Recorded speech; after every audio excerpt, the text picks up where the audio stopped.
And it's always nice to see her. She's happy, welcoming. She's really a beautiful woman, and I can't wait to hear her story. Come on up here, Joan.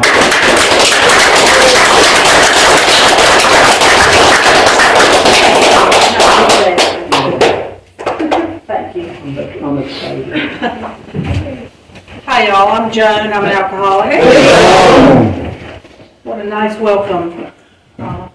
I've wanted to come to this meeting before, but I've never made it. I usually bring guns when I come to Gaffney. I'm joking.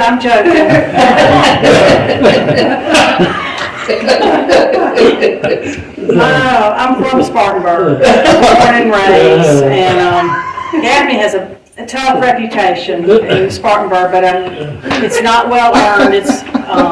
It's a great place. I have several friends from Gaffney, including the people here. I'd like to welcome the newcomers. Y'all are the most important people here. You really are. My sobriety date is October 18th, 1994.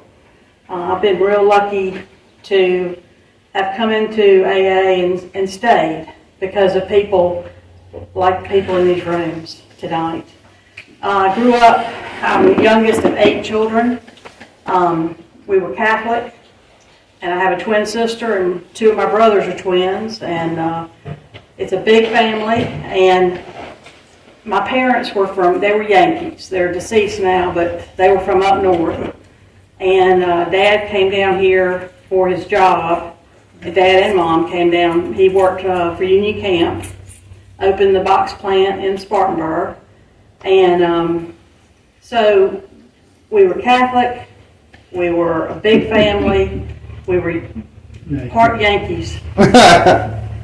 So I never felt like I fit in down here, especially in the South. Again, I was born and raised here, but my parents weren't. And I just always felt a little out of sorts. So I always craved to be a part of.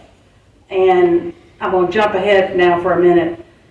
Being in AA, I'm a part of. Mm-hmm. There's no doubt I'm a part of, and everybody in this room is a part of AA.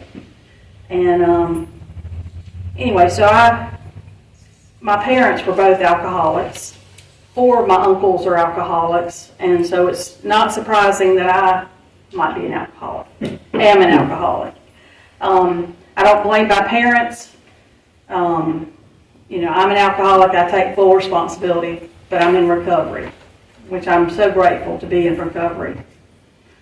I went to Spartan High, went to Clemson for a year and for college, and then graduated from USC upstate, and partied a lot, too much, but it is what it is. I just love to drink, love to have a good time.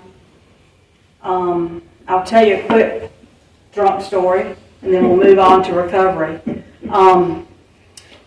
When I drank, I used to drink at a bar called Southport in Spartanburg on 295.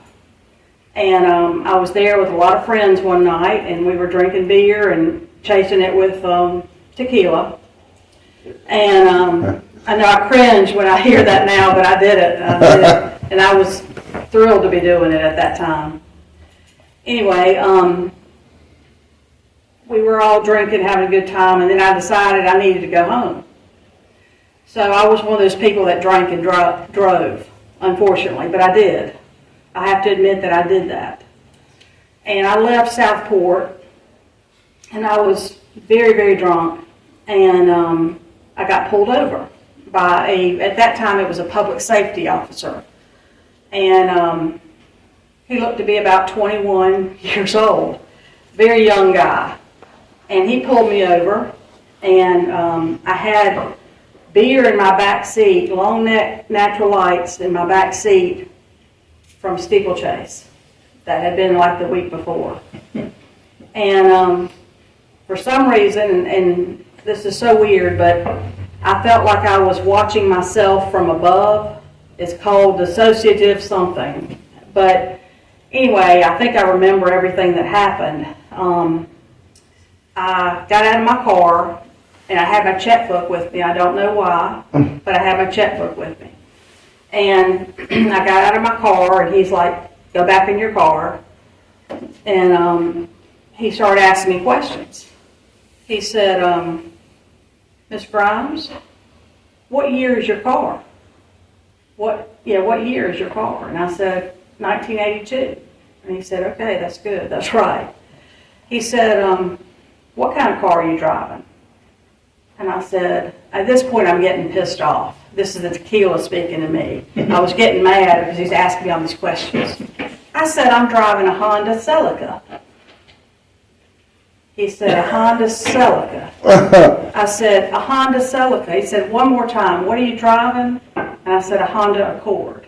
He said, good, you got that right. Third time, but you got it right. Then I was outside the car, and he had a big pen in his hand. And he said, follow the pen. So I did like this. He said, keep your head straight. So I did like this.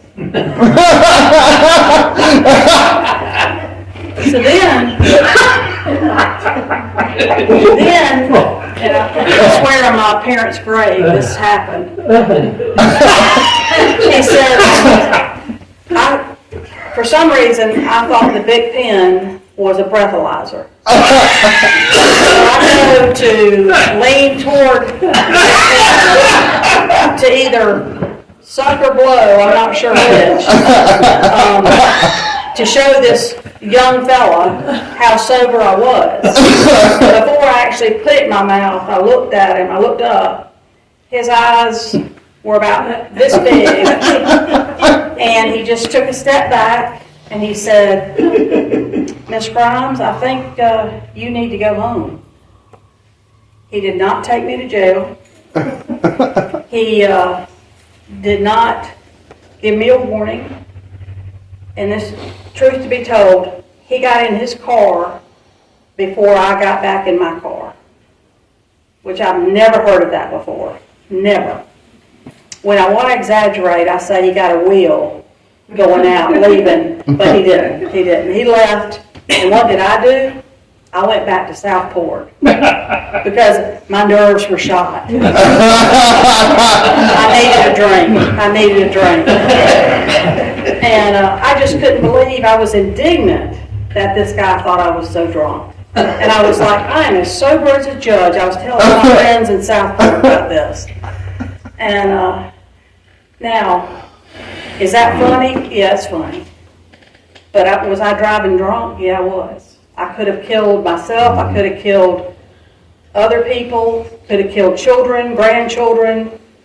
And I regret to this day that I ever drove drunk. But I have to admit that I did.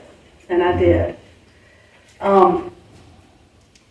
Excuse me. That was not the end of my drinking. That was not. I was 27 when that happened, and I drank until I was 30, and in between those times, I got married.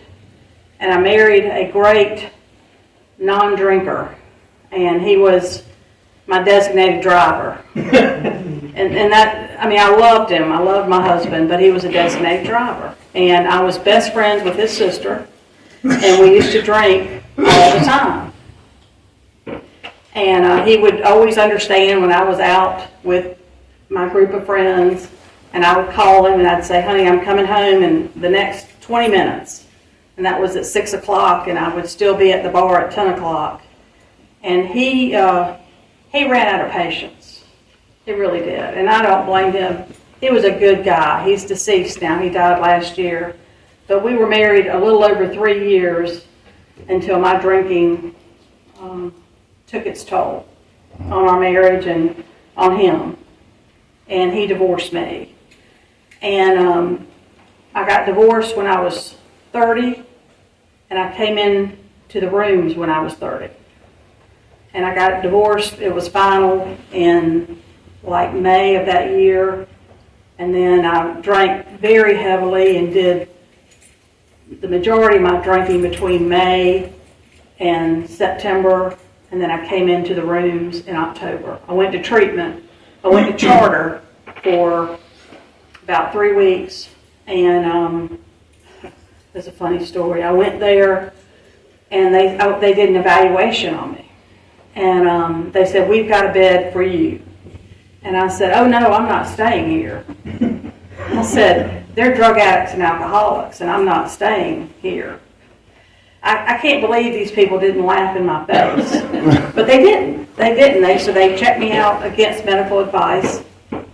So I spent the weekend at my house struggling, trying to stay sober. And I went back there Monday and I said, "Is there any way I can just come during the day from like 8 to 5? And they said, "Yeah, we'll make an exception. We'll do that." And so I went to treatment for 3 weeks and came home every day, it made it tougher on me, to be honest, because I could drink at any time, but I didn't drink. They told me to go to meetings. They said, "Go to St. John's. That's the closest place." And I knew about St. John's because both my parents had some time in the program. And 3 of my uncles spoke at St. John's, in fact. But I went there and found it to be exactly what I needed. Exactly what I needed. A very eclectic group of people. And very welcoming, like y'all have been tonight. And there was just a warm feeling in the room that night when I went for my first meeting. Now, I didn't park at St. John's. I parked at Babota's party shop because I didn't want anybody seeing me going into an AA meeting. Isn't that sick? That just shows you how sick I am. How sick I was. Thank you. Anyway, but I went to the meeting and there was just a warm feeling of hope. I didn't know exactly what it was at the time, but I've come to figure out it was hope. I had a lot of hope that night, and people could not have been nicer to me. And like I said, were very, very welcoming. They told me to do things like get a sponsor, and it took me a few weeks to get my first sponsor, and this is kind of a funny story. I asked this lady, to be my sponsor, who I saw at meetings, and she was a big book thumper. She knew the big book, and she had a strong belief in her higher power, and I thought, well, that's what I want. That's what I want. I want to learn the big book. I want a strong belief in my higher power. I'm going to ask her to be my sponsor. And I asked her, and she said, "Sure, I'll do it." I had been in treatment with a guy named Al, and Al came to me a few days later, and he said, "Joan, I got to tell you something about your sponsor." And I said, "Okay." He said, "Your sponsor's gay." This is 31 years ago. And I said, "No, she's not. I would know that. She would have told me that." Anyway, I said, "I'll talk to her about that." So, and this is how sick I was, y'all. This is how stuff like that really bothered me. So I called Carol up and I said, "Carol, I'm sure this isn't true. I just heard this. I know it's not true." And I went on and on. And finally she said, "What, Joan?" I said, "Somebody told me that you're gay and I'm sure you're not." And she said, "Well, what does that have to do with me being sober and helping you being your sponsor?" And I said, "It has everything to do with that." And she said, "Do tell. Do tell." And she said, "Why does it have everything to do with it?" And I said, "Because you may become very attractive to me."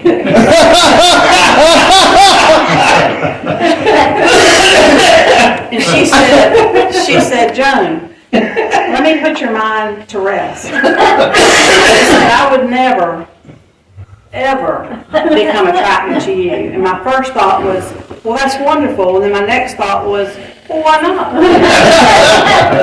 Again, y'all, I just wanted to share that story because of how sick I was, how judgmental I was, how self-absorbed I was, and how closed-minded I was about people, anybody in the rooms. And again, those are some of my major character defects that I'm working on now, but I wanted to share that And also tell you that some of my best friends are gay today, and I love them all. I love anybody that is, and if you're not, that's fine too. It doesn't matter.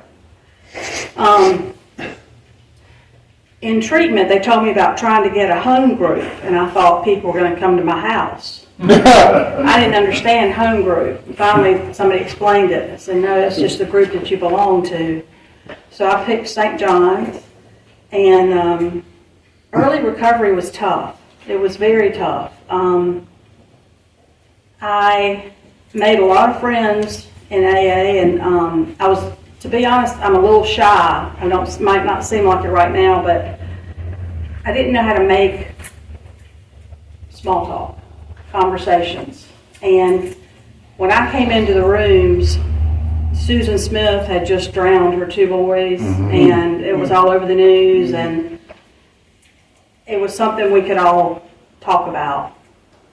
And as sick as that sounds, I could have small talk about what's going on in Union right now and all that. So, but I made a lot of good friends, and on the way over tonight, Cheryl and I were talking about how many people we've known in the rooms and how we miss the old timers, the people that have gone to the big meeting in the sky. Those are the ones I've learned from the most, but I've also learned from newcomers.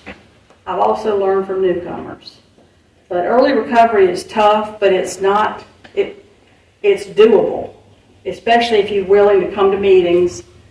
And they told me to make 90 meetings in 90 days, and I thought, that's a lot.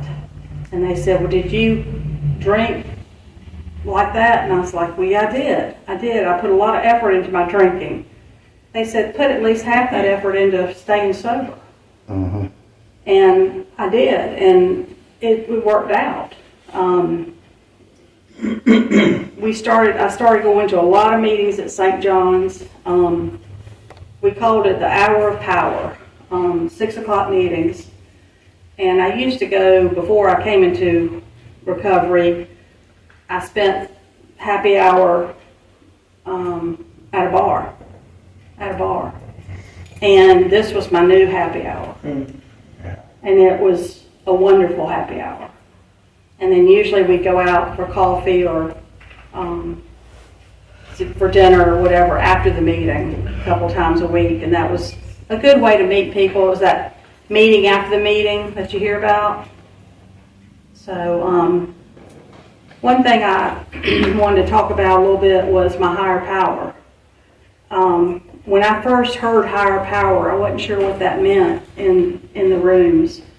And I couldn't believe that I could pick my higher power. Yeah. I couldn't believe that was so freeing, not to have a certain entity or a certain God that we all had to believe in. I could create my own God, which was incredible to me.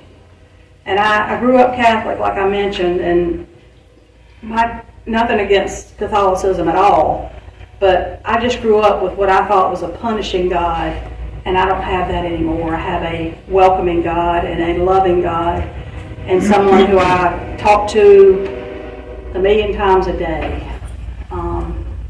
Just a wonderful relationship, and I would never have found that without AA. Never. I've enjoyed sponsoring other women in AA, and they say you don't learn the steps until you teach them to somebody, try to teach them to somebody, and that's when you learn them. And that's the truth. I've had wonderful sponsees. I still sponsor, and my sponsees now sponsor. And I've got a sponsor myself that I've had for almost 25 years. And she's got a sponsor too, which I love. So I'm going to wrap it up in just a minute, y'all. I really appreciate being asked to speak tonight. And I hope I didn't offend anybody. And I hope that I can come back to this meeting. And welcome to the newcomers again. Glad you're here. Thank you. I did want to close, I'm sorry, one more thing. One of my favorite, I'm Irish, and I had the Irish virus, is what I like to say. But the Irish blessing is one of my favorites. And I used to have it memorized, but my mind is going soon. Anyway, I'm just going to read it and then close, if that's okay. May the road rise to meet you. May the wind be always at your back. May the sun shine warm upon your face and the rains fall soft upon your fields. Until we meet again, may God hold you in the palm of his hand. Thank you. Thank you.